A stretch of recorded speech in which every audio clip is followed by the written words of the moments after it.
جی ناظرین، پروگرام میں ایک بار پھر خوش آمدید۔ ہم بات کریں کہ ایک طرف کرونا کی وبا نے پوری دنیا پر اپنے پنجے گاڑ رکھے ہیں، اور وہاں بھارت جو اپنے مذموم عزائم سے باز نہیں آ رہا، اور آج کی تازہ خبر جو یہ ہے کہ 3 لاکھ سے زائد ہندوؤں کو جو ہے وہ انہوں نے وہاں پہ سرٹیفکیٹ جاری کر دی ہے رہائش کے مقبوضہ کشمیر کے اندر، زمین کے قابل ہو رہے ہیں۔ اب ساتھ ہی ساتھ وہاں پہ اور کیا کیا ہونے جا رہا ہے اور کیا عزائم ہے، اس پر ہم گفتگو کا سلسلہ آگے جاری رکھیں گے۔ اور یہ صاحب، کرونا نے کیا بدلا؟ اس کا مطلب یہ ہے کہ تمام جو بڑی طاقتیں ہیں، امریکہ جو کر رہا ہے فلسطین میں الگ، اسرائیل کی جو پشت پناہی کر رہا ہے وہ اپنی جگہ، لیکن بھارت کشمیری عوام کے ساتھ اس وبا کے دوران کیا کرنے جا رہا ہے؟ عثمان صاحب، اب جب سے کرونا شروع ہوا تھا نا، آج سے 2-2.5 مہینے پہلے، تو آپ کو یاد ہوگا کہ ہم نے خاص طور پہ رسول اکرم صلی اللہ علیہ وسلم کی احادیث کے مطابق اس وبا کو اور اس ساری صورتحال کو دیکھا تھا، اور ہم نے خاص طور پہ کہا تھا کہ یہاں 2-3 چیزیں ایسی ہیں کہ جو ہونے والی ہیں، اور ایگزیکٹلی جو رسول اکرم صلی اللہ علیہ وسلم نے اس وقت فرمایا تھا ایگزیکٹلی وہی ہونا شروع ہو چکی ہوئی ہے۔ ایک آپ نے فرمایا تھا کہ دیکھو، آپ نے جس وقت تبوک میں چمڑے کے خیمے میں آپ بیٹھے ہوئے تھے، آپ نے کہا تھا 6 چیزوں کو گن لو میرے آنے تک۔ ایک تو تم اس چیز کو گن لو کہ میں قیامت سے پہلے یہ چیزیں ہو جائیں گی۔ پہلی آپ نے فرمایا تھا کہ آپ نے اس دنیا سے میں چلا جاؤں گا، یعنی میں پردہ آپ فرما جائیں گے۔ دوسرا آپ نے فرمایا تھا ایک دیکھو، ایک ایسی وبا آئے گی کہ جو بکریوں کے جیسے گردن میں ہوتی ہے، اور اس سے لوگ مرنا شروع ہو جائیں گے اور بہت پھیل جائے گی۔ تیسرا آپ نے فرمایا تھا کہ آپ کے پاس اتنی دولت ہوگی کہ لوگوں کے پاس بوریاں بھری ہوئی بھی ہوئیں گی تو ان کا پیٹ نہیں بھرے گا، انہیں سیٹسفائی نہیں کر سکے گی دولت ان کو، جو اس وقت حال ہوتا جا رہا ہے۔ اور چوتھی آپ نے فرمایا تھا کہ ایک ایسا فتنہ آئے گا کہ جو عرب کے ہر گھر میں گھس جائے گا، اور وہ فتنہ الاس کے اور بھی اس سے ریلیٹڈ حدیثیں، اس کے ساتھ ریلیٹڈ ہم نے حدیثیں آپ سامنے پیش کی تھیں کہ 2 ایسے ایپی سینٹرز ہیں جو رہیں گے کہ جو اس وبا کے بعد ایک بہت بڑی لڑائی کی طرف آگے چل پڑیں گے، اور ان سے ایک ایپی سینٹر ہے اسرائیل اور دوسرا ایپی سینٹر ہے بھارت، کیونکہ آخری جو جنگیں 2 ہونی ہیں بڑی، وہ انہی دونوں جگہوں پہ ہونی ہیں۔ اور آپ دیکھیں اس وقت لوگ مانتے نہیں تھے، ہماری باتوں کو ایک دیوانے کی بڑھ سمجھتے تھے۔ اب اس وقت دیکھیں کہ اس بری حالت میں کہ جب اس وقت 60,000 بندہ امریکہ کا مر چکا ہے، اسرائیل کی صورتحال بھی ایسی ہے کہ اس نے جب دیکھا کہ اب اس وقت اس کا رائپنڈ صورتحال آ گئی ہے، اور آپ دیکھیں کہ اس وقت وہاں پر اسرائیل کے اوپر اس نے امریکہ نے کہا کہ ہم اس کو تسلیم کرتے ہیں اس سارے معاملے کو، اور کھڑے ہو گئے۔ دوسری طرف بھارت، جس کے بارے میں اس وقت WHO کی پریڈکشن یہ ہے کہ 2 کروڑ آدمی بھارت میں مر جائے گا۔ ایون بہت سارے ڈاکٹر یہ کہتے ہیں کہ یہ 5% آبادی انڈیا کی ختم ہو جائے گی، لیکن انڈیا ابھی تک اسی طرح اپنے سارے معاملے کے اندر آگے بڑھ رہا ہے اور وہ کر رہا ہے۔ میں آپ سے بہت پہلے بھی ہر پروگرام میں ہم نے یہی کہا تھا کہ یہ جو کنورٹ ہونی ہے نا موومنٹ انڈیا کے اندر، وہ یہ ہونی ہے کہ کشمیر کی آزادی جو ہے وہ مسلمانوں کی آزادی میں کنورٹ ہو جائے گی۔ کشمیر اب ایک سیپریٹ ایشو نہیں رہ جائے گا۔ اصل میں کشمیر کے ایشو کو ہم نے گزشتہ 70 سال سے اسی بات میں گم کیا ہے کہ ہم نے اس کو نیشن سٹیٹ کی جدوجہد بنائی۔ ہم سمجھتے تھے شاید کشمیر ایک ساؤتھ افریقہ ہے جس کے اندر اپارتھائڈ ہو رہی ہے، نسل پرستی ہو رہی ہے، اور ان کو آزادی ہے اور فنڈامنٹل رائٹ ہے تو ان کو آگے چلنا چاہیے تھا۔ یا ہم یہ سمجھتے تھے یہ کوئی انگولا ہے، یا یہ سمرنا ہے، یا یہ ویتنام ہے۔ لوگوں نے نہیں مانا بھائی، اس لیے کہ کشمیر میں کلمہ طیبہ پڑھنے والے، لا الہ الا اللہ محمد رسول اللہ پڑھنے والے، وہ آپ کو نیشن سٹیٹ کے طور پہ کیسے تسلیم کریں گے؟ تو اس طرح جن لوگوں نے خاص ایجنڈے کے تحت اس کو علیحدہ کیا تھا، اور خاص طور پہ جو پنجاب کی ڈویژن ہوئی، آپ دیکھیں نا دنیا میں جب انڈیا پاکستان کی تقسیم ہو رہی تھی تو سارے صوبے اکٹھے گئے تھے، پورے کا پورا صوبہ گیا تھا، لیکن پنجاب اور بنگال بقایا تقسیم کیا گیا تھا۔ اور بنگال اور پنجاب کو تقسیم کر کے جس وقت انہوں نے گرداسپور وہاں دیا تو اس کی ایک بنیادی وجہ یہ تھی کہ پٹھان کوٹ کا راستہ جو تھا وہ وہاں جانا تھا، اور قادیانی یار بات ہے قادیان وہاں پر تھے، تو قادیانی کو انہوں نے مسلم سے ایکسکلوڈ کیا، اور وہ آبادی جو ان کے کھاتے میں چلے گی وہ چلا گیا اس طرح گرداسپور۔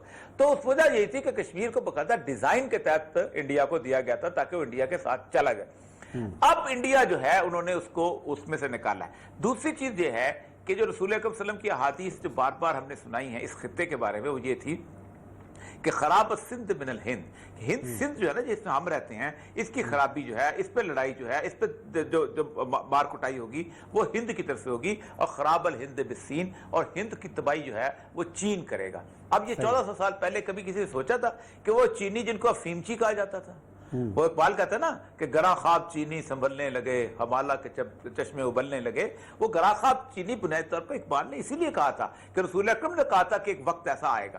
اب یہ سارا ڈیزائن کیوں کیا جاتا ہے؟ کشمیر اس لیے ڈیزائن کیا جا رہا ہے کہ کشمیر میں جب ہندو اکثریت بنے گی تو ہم پاکستان کے کشمیر پر حق اس کو بلڈ کریں گے. اب لڑائی بلڈ کریں گے تو سی پیک جو ہے وہ مکمل طور پہ تباہ و برباد ہو جائے گا. اور اگر سی پیک میں سے کشمیر اور گلگت بلتستان کا علاقہ نکال دیا جائے تو سی پیک نہ نارمل تیل ہوگا، نہ رادھا ناچے گی، نہ وہ گوادر جائے گا، نہ کسی اور جائے گا. پہلے انہوں نے کوشش کی تھی کہ یہ گوادر اور بلوچستان کے علاقے میں کیا جائے لیکن نہیں ہو سکا.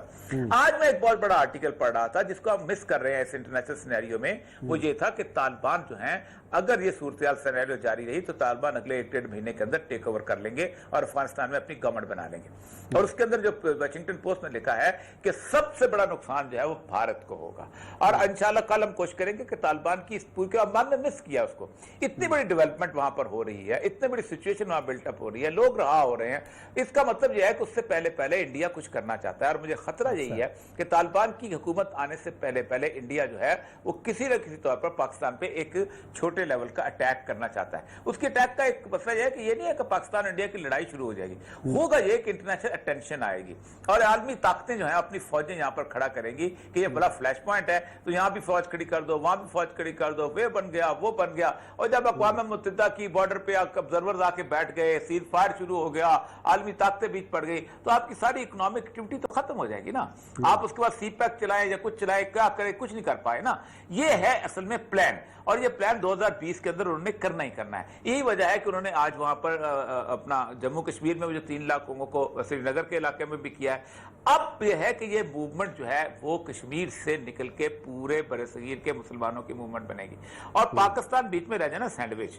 اگر پاکستان اگر سینڈوچ رہ گیا، ادھر سے طالبان کی حکومت جو ہے وہ اس وقت پوری اسیسمنٹ چل رہی ہیں کہ جون سے پہلے اگر آپ نے یہ مسئلہ طے نہ کیا تو طالبان ول ٹیک اوور اور گورنمنٹ بنا لیں گے. اور نہ امریکہ اس قابل ہے اس وقت وہاں فوجیں بھیج سکے، نہ یورپ میں سے کوئی ملک بھیجے گا. کیا بھیجے گا، کیسے بھیجے گا، کس طرح بھیجے گا؟ آپ اپنی اکانومی اپنے اس میں کورونا کے صورتحال کے اندر آپ پڑے ہوئے ہیں تو آپ فوجیں کہاں سے بھیجیں گے؟ اس وقت دنیا کو اپنی پڑی ہے. ابھی وینزویلا کو جہاز بھیجنے کی کوشش کی تھی امریکہ نے، اس کے باوجود بھی تھوڑا سا پینٹاگون نے تھوڑا سا روک لیا کہ نہیں یہ فی الحال رہنے دو. ابھی ہم اس پڑے ہوئے. اس ساری گفتگو میں ایک سوال ہی ابھرتا ہے کہ کرونا کے خلاف ہم جنگ لڑ رہے ہیں تو متحد نہیں ہیں. ہم کہتے ہیں لڑو اپنی جنگ، لیکن جو اتنے بڑے چیلنجز ہمارے اوپر آنے والے ہیں، بھارت کا چیلنج ہے، باقی معاشی چیلنج سر پہ کھڑا ہوا ہے، اس کے لیے بھی ہم متحد نہیں ہیں. متحد نہ ہوئے تو ہم یہ جنگ جیتنی کیسے ہم نے؟ عثمان صاحب مجھے بہت خوف آتا ہے، مجھے بہت ڈر لگتا ہے.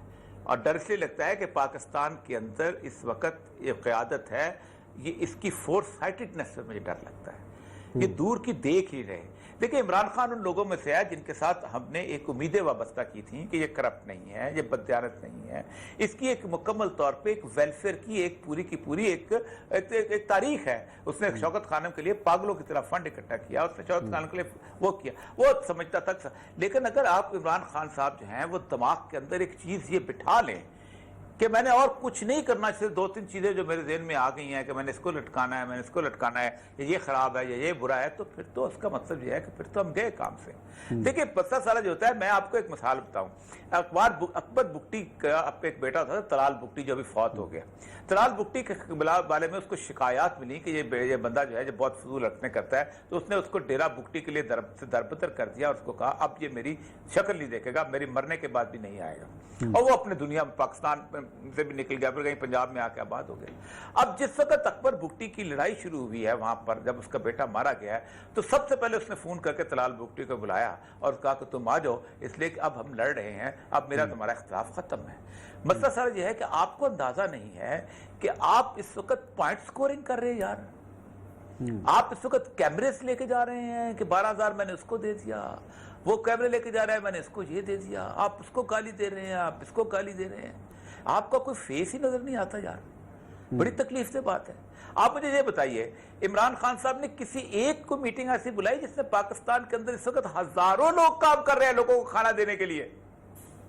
اتنی بڑی این جی اوز کام کر رہی ہیں، الخدمت ہے، اس کو بلایا، اخوت کو بلایا، اچھا آپ نے اس کو بلاتے ہیں بیچارہ وہ ہمارا دوست عیدی صاحب کا بیٹا جو ہے، اور آپ وہ کرونا وائرس لے کے آ جاتے ہیں وہاں سے، اور آپ اس کو پہچانتے نہیں 6-7 منٹ بیٹھے ہوئے. یار آپ کیا کرنا چاہتے ہو اس ملک کے ساتھ؟ اللہ کا واسطہ ہے یار. اچھا عریہ صاحب، کشمیر کی ہم بات خدا کر کے رہے لیے تھے، کشمیر کی ہم بات اپنی کر ذات رہے سے تھے، نکلو. کشمیر کا ہم ذکر کر رہے تھے کہ ڈیزائنز کیا ہیں. تو ہمارے ساتھ کشمیری دانشور موجود ہیں، ذوالفقار احمد صاحب BBC سے بھی وابستہ رہے ہیں، اور خاص طور پر جو بھارتی عزائم ہیں اور اس وقت لائن آف کنٹرول اور اندر مقبوضہ کشمیر کے اندر کیا کاروائیاں کر رہی ہے بھارتی فوج اور کس طریقے سے پالیسیز مرتب کی جا رہی ہیں، ان سے پوچھتے ہیں. اور انہوں نے ایک رپورٹ بھی مرتب کی ہے، انسانی حقوق کے مختلف اداروں کو انہوں نے بھیجی بھی ہے. ہم ان کو خوش آمدید کہیں گے. ذوالفقار صاحب السلام علیکم. جی ذوالفقار صاحب، آپ سے جب بات ہو رہی تھی، اب ہمیں بتائیے گا کہ اس وقت ظاہر ہے پوری دنیا میں کرونا کی خبریں آ رہی ہیں، اور مقبوضہ کشمیر کے عوام جو گزشتہ 8 ماہ سے زائد ہو چلا انہیں لاک ڈاؤن کی صورتحال کا شکار ہیں، ان کے ساتھ کیا ہو رہا ہے، ان کے بارے میں کچھ بتائیے گا ہمیں. دیکھیے، جو دنیا میں جو لاک ڈاؤن ہے اور کشمیر میں جو لاک ڈاؤن ہے، دونوں میں فرق ہے. دنیا کا جو لاک ڈاؤن ہے آپ کو وہاں پتہ چل رہا ہے کہ وہاں دنیا میں ہو کیا رہا ہے، لیکن کشمیر میں جو لاک ڈاؤن ہے وہاں ہمیں یہ نہیں پتہ چلا کہ وہاں کیا ہو رہا ہے. وہاں آئرن کرٹن ہے، تو آئرن کرٹن کے پیچھے کیا ہو رہا ہے ہمیں نہیں پتا. ہمیں مثال کے طور پہ اس وقت کووڈ کے خلاف جو لڑائی لڑی جا رہی ہے پوری دنیا میں، لیکن کشمیر میں کووڈ کے کتنے کیسز ہیں ہمیں نہیں پتا. ڈاکٹرز کو منع کیا گیا ہے وہ کوئی چیز بتائیں. وہاں پہ جو انڈین آفیشلز ہیں وہ اس کے بارے میں رپورٹ دے رہے ہیں. ڈاکٹرز کے پاس وہاں جو PPEs ہیں وہ ان کے پاس نہیں ہیں، وہ اس کے بغیر لڑ رہے ہیں. وہاں کتنے کیسز ہیں اس کے بارے میں بھی ہمیں کوئی تفصیلات نہیں ہیں، صحیح تفصیلات ایگزیکٹ جو انڈین آفیشلز بتا رہے ہیں وہی. یہ ایک تو یہ. دوسرا وہاں پہ جو انہوں نے کیا ہے کووڈ کے آڑ میں وہ ہے ملیٹرسٹک اپروچ اپنائی ہے کشمیر کے اندر. مثال کے طور پہ وہاں پہ یہ ہو رہا ہے کہ 2000 سے زائد FIRs لوگوں کے خلاف کی گئی ہیں. لوگوں کو گرفتار کیا جاتا ہے، لوگوں کو دھمکایا جاتا ہے، لوگوں کو مارا پیٹا جاتا ہے. انہیں ریسٹرکشنز جو ہیں، جو وہاں پہ ریسٹرکشنز ہیں، اس کو جو پہلے سے ہی ہندوستان طاقت کے ذریعے وہاں پہ لوگوں کی سینٹیمنٹس کو دباتا رہا، لیکن اب اس کو کووڈ بھی ایک بہانہ مل گیا جس کو استعمال کر کے وہ لوگوں پر طاقت کا استعمال کر رہا ہے. تیسری بات جو وہاں پہ ہو رہی ہے اس کووڈ کے آڑ میں، وہاں پہ ریسنٹلی جو زمینیں ہیں وہ آرمی کیمپس کو دی گئی ہیں. آرمی کیمپس وہاں لوگوں کی زمینوں پر زبردستی جو ایگریکلچر لینڈ ہے اس پہ قبضہ کر رہی ہے اور وہاں کیمپس بنا رہے ہیں. اسی طرح وہاں کے جو انڈین جن کو میں اکثر ایک کہتا ہوں کہ سیفرن ملیٹنٹ گورنر جو وہاں پہ ہیں، وہ سیفرن ملیٹنٹ گورنر جو وہاں پہ انہوں نے فوج کو زمینیں الاٹ کر رہے ہیں. فوج کے سکولوں جو ان کے سکولز ہیں ان کو زمینیں جو ہیں الاٹ کر رہے ہیں. تو ایک تو وہ جو لینڈ گریبنگ کا سلسلہ وہاں شروع ہو گیا ہے.